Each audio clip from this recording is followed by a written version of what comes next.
Hoje é dia de falar do temor de muita gente, para onde elas acham que vão depois que morrer. Hoje é dia de falar sobre o inferno.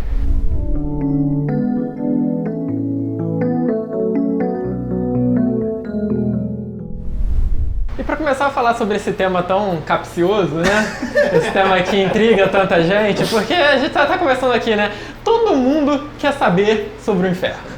Todo mundo fala sobre o inferno. O paraíso, não tá, o paraíso tá ok, tá lá, mas tipo, o paraíso Deixa ele lá. Eu não vou mesmo! eu não vou pra lá mesmo, então assim... Tem que dar muita sorte pra pagar, não vai Vamos ocupar não. o tempo com o que importa, né? Vamos ser objetivos e práticos. Então eu quero saber sobre o inferno. Então, né, falando seriamente, falando de brincadeira, falando seja no contexto que for, o inferno, né, a ideia do inferno é uma ideia que permeia muito a nossa sociedade, principalmente a nossa sociedade ocidental, né? Não que não existam paralelos, vamos colocar assim, do inferno em outras culturas, mas a ideia realmente do inferno, a ideia como nós enxergamos o inferno, vem muito associada a uma ideia cristã, católica, né, a toda uma bagagem histórica nesse sentido. E aqui é importante já destacar desde o início que a nossa ideia de inferno, né, a ideia que nós defendemos aqui no Pedra, a ideia filosófica de inferno é uma ideia que está muito além, tá, a essa ideia de um lugar geográfico, de um lugar de punição, de um lugar de dor e sofrimento eterno. Na verdade, para nós, né, e para muitas outras filosofias, inclusive no Oriente, filosofia budista, filosofia hindu, né, e outras várias, o inferno ele está muito mais associado a um estado de consciência, a um estado interno de ser. Mas por outro lado, assim, faz bastante sentido que boa parte das pessoas, tendo ligação com religião ou não, entendam o inferno como um local, seja ele geográfico ou não, mas um local voltado para a ideia de punição, para a ideia de sofrimento e tudo mais, por vários fatores, mas acho que o primeiro interessante para a gente pensar é que a nossa sociedade funciona muito através dessa lógica. Sim. De punição, de sofrimento. Desde criança, muitas vezes a gente é criado dessa maneira e a gente ensina que é assim que as coisas funcionam. Então, por que... O Foucault tem até um livro chamado Vigiar e Punir, né? Exatamente. Então, assim, por que não também depois da morte, né, as coisas... Faz sentido as coisas continuarem mais ou menos dessa maneira, né?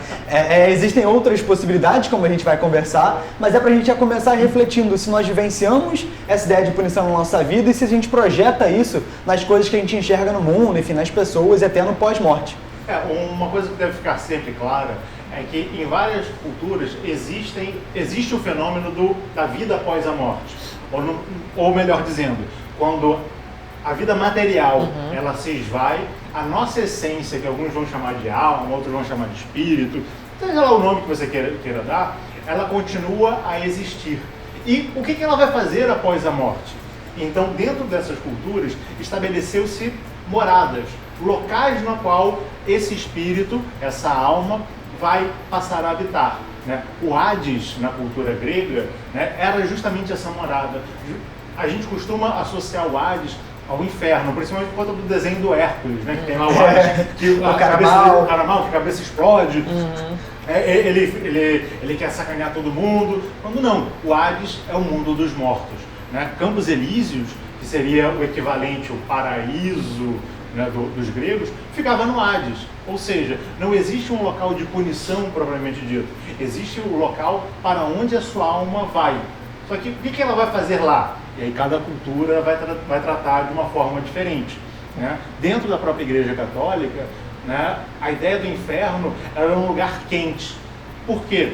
Porque se você levar em consideração aonde ela surgiu, né, você sair de um oásis, você sair de uma cidade devidamente habitada, com água, e ir para o deserto, ou seja, para esse local quente, é um lugar onde você vai acabar morrendo. É difícil, é um local inóspito. Por isso, associa-se muito a ideia do fogo do inferno a essa cultura do local. Mas se você for, por exemplo, para a cultura germânica, para a cultura escandinava, a referência ao inferno, embora não tenha esse nome ou esse peso que a gente costuma adotar, é um lugar frio, porque é justamente o contrário. Eles vão sair da cidade e vão encarar um frio miserável, dói os ossos, né? E aí é o mesmo pensar. Aquilo que sai do seu normal e vai para um ambiente inóspito, você costuma utilizar como ferramenta para simbolizar um lugar onde você não quer ir. E geralmente a gente não quer ir para esse inferno.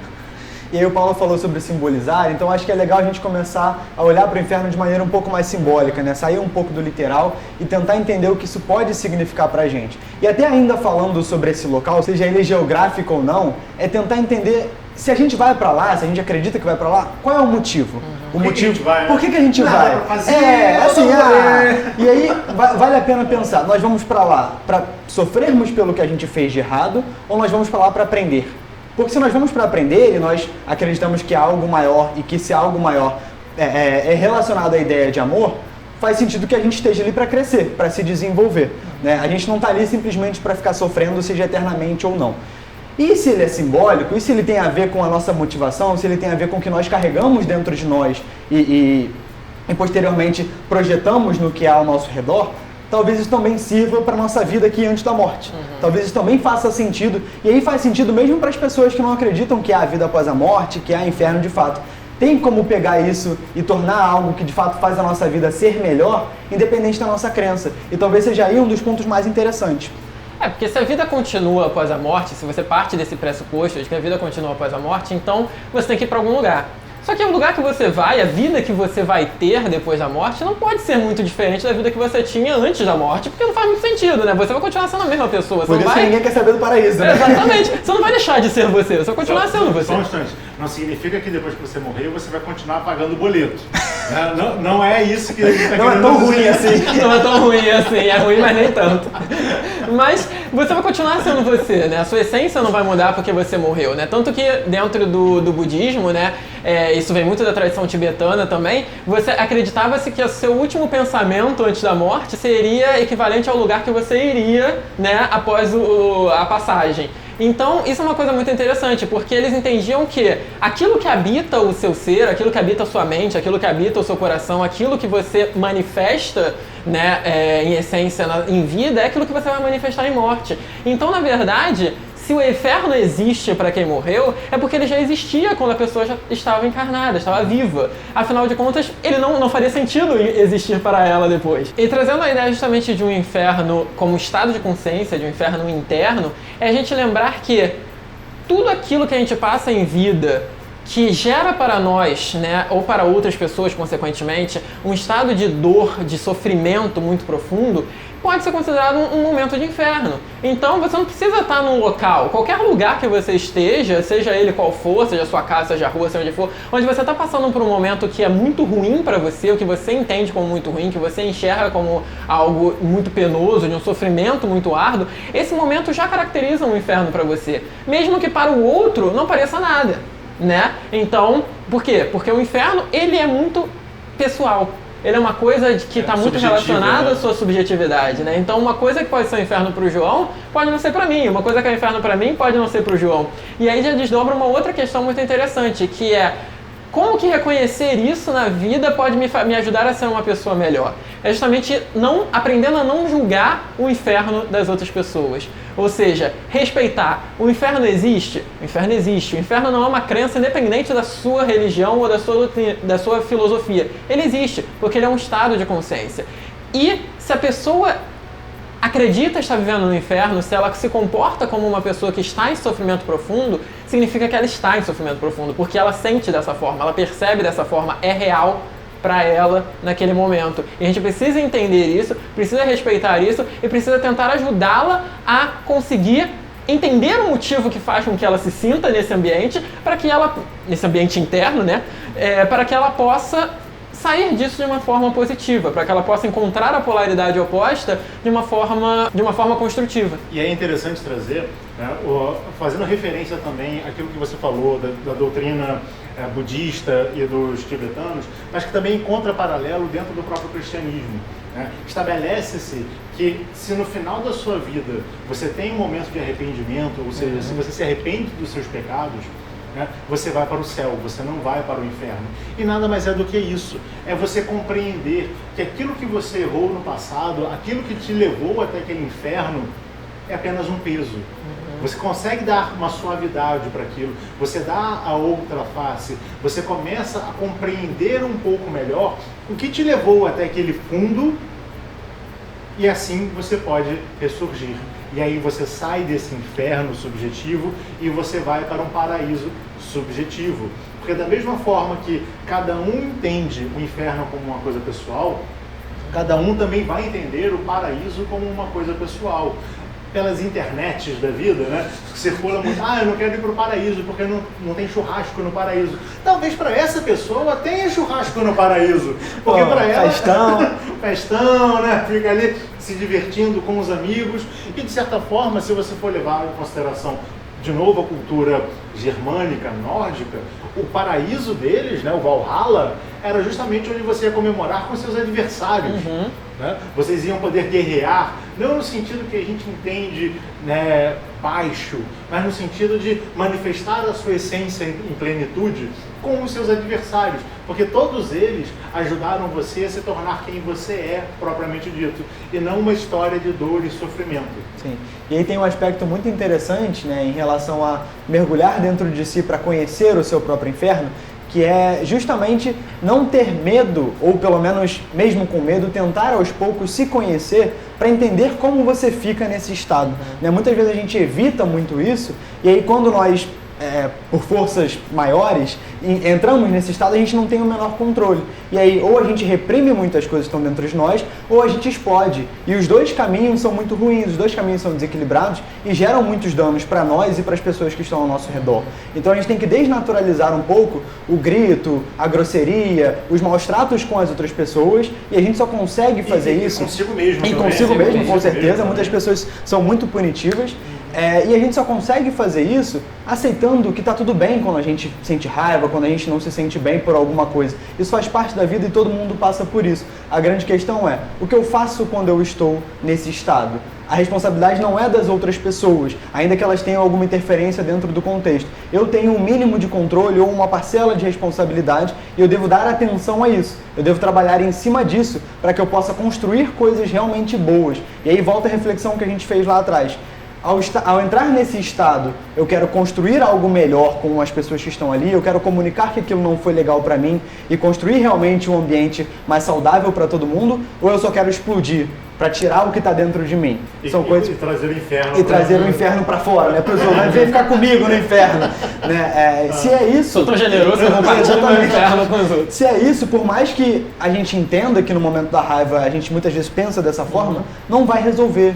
Não é produtivo. Então, às vezes a gente aprende isso através de muito sofrimento, mas a gente também pode aprender através de reflexão, através de pensar sobre essas coisas.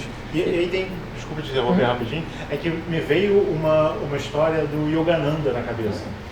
O Yogananda, ele estava andando perto de uma fazenda, então ele parou para comprar alguns itens daquela fazenda e encontrou o dono da fazenda, que era um senhor. Né? E aí começou a conversar com o senhor está entendendo ele super bem, e Yogananda parou, olhou para ele e falou: eu vejo que o senhor tem um grande sofrimento, não é verdade? Aí ele falou: é verdade, eu tenho um sofrimento que eu escondo dentro de mim. Aí Yogananda: quer compartilhar? Aí ele: claro, é que eu vou para o inferno. Aí Yogananda: como assim você vai para o inferno? Não, porque eu levo uma vida boa, eu levo uma vida justa, mas eu sou pecador. Então eu sei que eu vou acabar indo para o inferno. Yogananda: mas por que isso? Não, porque existe um inferno e todo pecador, e eu sou um pecador. Matemática, bateu. Vou para o inferno sofrer eternamente. Aí Yogananda, bom, ficou quieto na dele, passou-se um tempo e falou: eu vejo que o senhor tem um conflito muito grande com seu filho, não é verdade? Aí ele falou: é verdade, meu filho não aprende. Tudo que eu falo para fazer, ele faz de um jeito diferente. Ele não faz aquilo que eu digo para ele fazer. E Yogananda: já sei como você vai resolver esse problema. Eu vou chamar 2 amigos meus, você traz o seu filho aqui, a gente amarra ele e joga ele no forno para queimá-lo. E aí, obviamente... Depois de pensar por algum tempo... Cogitou, depois... Aí ele falou: não, como assim absurdo? Eu não vou tacar fogo no meu filho. Né? Aí eu ganhando: exatamente. Se você acredita em um Deus que é o seu pai, que é o seu gerador, por que você não faria isso com seu filho? Acha que ele, que é muito maior do que a gente, iria fazer a mesma coisa? O inferno não existe. Não é um lugar onde você vai para ser punido, provavelmente dito. é um lugar onde a gente se coloca. E se a gente se coloca ali, nós temos a capacidade de nos tirarmos daquele local, levando-nos a um paraíso, a um local de compreensão conosco e com o próximo, com o ambiente no qual a gente está. E tendo essa compreensão, a gente consegue, conversando com outras pessoas, aliviar um pouco o peso da culpa que nos leva para o inferno, aliviar um pouco o peso que a gente tem ao apontar o dedo para aquela pessoa quando ela erra, e pior ainda, para quando a gente erra. Porque isso acontece muito, da gente se cobrar em excesso. A gente se cobra coisas que a gente acredita que a gente deveria saber fazer. Como o homem da história do Yogananda. Ele sabia que ele deveria fazer coisas certas, e ele faz coisas certas. Mas mesmo assim, ele se cobrava achando que ele ia para o inferno. Porque não importa o que ele fizesse de certo, ele continuaria indo para o inferno. Ou seja, no dia a dia dele, ele se colocava sempre no inferno. Então vamos trazer um pouco mais de suavidade para a nossa vida. Isso não significa passar pano. Isso não significa que nós devemos nos tornar membros da positividade tóxica, né? Porque isso existe, né? Mas que a gente deve compreender e tratar como essas coisas devem ser tratadas. Não de maneira punitiva, mas de maneira atenciosa, compreensiva. E assim a gente consegue sair do inferno que a gente se coloca todos os dias. Então, gostou do nosso vídeo? E aí, já tinha parado para pensar no inferno por essa perspectiva? Se você gostou, deixa o seu like, por favor, que isso vai ajudar a gente bastante. Também se inscreve no canal caso não seja inscrito, e ativa o sininho também, porque aí sempre que a gente lançar vídeo novo, você já vai receber, já vai saber e vai estar tudo certo. Lembre-se de se inscrever nas nossas redes sociais também, Instagram, Facebook, a gente sempre tem um conteúdo bacana por lá. Vai te ajudar a sair do inferno de vez em quando. Ou pior, ou vai te jogar nele, não sei. Aí a gente tenta ajudar. Talvez. E até a próxima, né? Tchau, tchau.